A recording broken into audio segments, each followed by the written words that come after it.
IPL ക്രീസിൽ കണ്ടത് പഴയ ആ ഹിറ്റ്മാനെയാണ്. രോഹിത് ശർമ്മ എന്ന മലയാളികളുടെ ഇന്ത്യൻ താരങ്ങളുടെ പ്രിയപ്പെട്ട ഹിറ്റ്മാൻ. രോഹിത് ശർമ്മയുടെ താണ്ഡവമായിരുന്നു കഴിഞ്ഞ ദിവസം മുംബൈ ഇന്ത്യൻസിന്റെ വക കണ്ടത്. ഇത്രയും ദിവസം, അതായത് പ്ലേ ഓഫിൽ കയറാൻ പറ്റുന്ന അവസാന കളിയിൽ പോലും നന്നായി കളിക്കാതെ പോയ മുംബൈ ഇന്ത്യൻസിന്റെ സ്കോർ കൂറ്റൻ സ്കോറിലേക്ക് എത്തിച്ചത് നമ്മുടെ രോഹിത്തിന്റെ ഈ ഒരു ഹിറ്റിൽ തന്നെയാണ്. തനിക്ക് ലഭിച്ച അവസരം ഒരു പ്രതികാരം എന്നോളം രോഹിത് ആഘോഷിച്ചപ്പോൾ അദ്ദേഹം ഇത്രയും കാലം പുറത്തിരുത്തിയ ടീം മാനേജ്മെന്റിനെതിരെ കടുത്ത വിമർശനങ്ങളാണ് ഉയർന്നു വരുന്നത്. രോഹിത്തിനെ കളിപ്പിക്കാത്തത് മുംബൈയുടെ പ്ലേ ഓഫ് സ്വപ്നങ്ങൾക്ക് തന്നെ കഴിനിഴലാകുമെന്ന് വീഴ്ത്തിയെന്നും അത് നമുക്ക് എടുത്തു പറയാൻ സാധിക്കുന്നത് ഇത്തരമൊരു മാറ്റത്തിലൂടെയാണ് എന്നതും നമുക്ക് അറിയാനും പറ്റുന്നുണ്ട്. പ്രേക്ഷകരെല്ലാവരും ഇത് അംഗീകരിക്കുന്നു. സോഷ്യൽ മീഡിയയിൽ തന്നെ എല്ലാവരും ഇത് അംഗീകരിക്കുന്ന ഒരു വാക്കായി മാറുന്നു.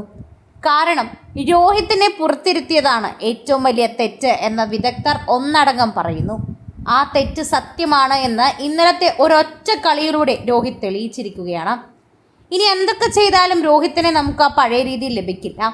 പക്ഷേ ഇന്നലത്തെ കളിയിലൂടെ അദ്ദേഹം ഉണ്ടായിരുന്നുവെങ്കിൽ ഒരു പക്ഷേ മുംബൈ ഇന്ത്യൻസ് പ്ലേ ഓഫിലേക്ക് എത്തിയേനെ എന്നുള്ള പ്രതീക്ഷകളായിരുന്നു തന്നത്. അത്ര ഭംഗിയായിട്ടാണ് അദ്ദേഹത്തിൻ്റെ ഇന്നിങ്സ് അദ്ദേഹം കാഴ്ചവെച്ചത്. നമ്മളെപ്പോഴോ കണ്ടു മറന്നുപോയ നമ്മുടെ ഹിറ്റ്മാനെ കണ്ട സന്തോഷമായിരുന്നു പ്രേക്ഷകരുടെ ഉള്ളിലുണ്ടായിരുന്നത്. മുംബൈ ഇന്ത്യൻസ് നായകൻ ഹർദിക് പാണ്ഡ്യയുടെ തീരുമാനങ്ങൾക്കെതിരെ ഇർഫാൻ പഠാനും സഞ്ജയ് ബംഗാറും ഒരുപോലെ ആഞ്ഞടിച്ചു. കഴിഞ്ഞ 5 മത്സരങ്ങളിൽ രോഹിത് ശർമ്മയെ കളിപ്പിക്കാതിരുന്ന ഹർദിക്കിൻ്റെ നടപടി ചോദ്യം ചെയ്യപ്പെടേണ്ടതാണെന്ന് ഇരുവരും അഭിപ്രായപ്പെട്ടു. ഇന്നത്തെ ഇന്നിങ്സ് കണ്ടപ്പോൾ തന്നെ പുറത്തിരുത്തിയത് രോഹിത് ബാറ്റിങ്ങിലൂടെ പ്രതികാരം വീട്ടുന്നത് പോലെയാണെന്ന് തോന്നിയെന്നും കൂട്ടിച്ചേർത്തു.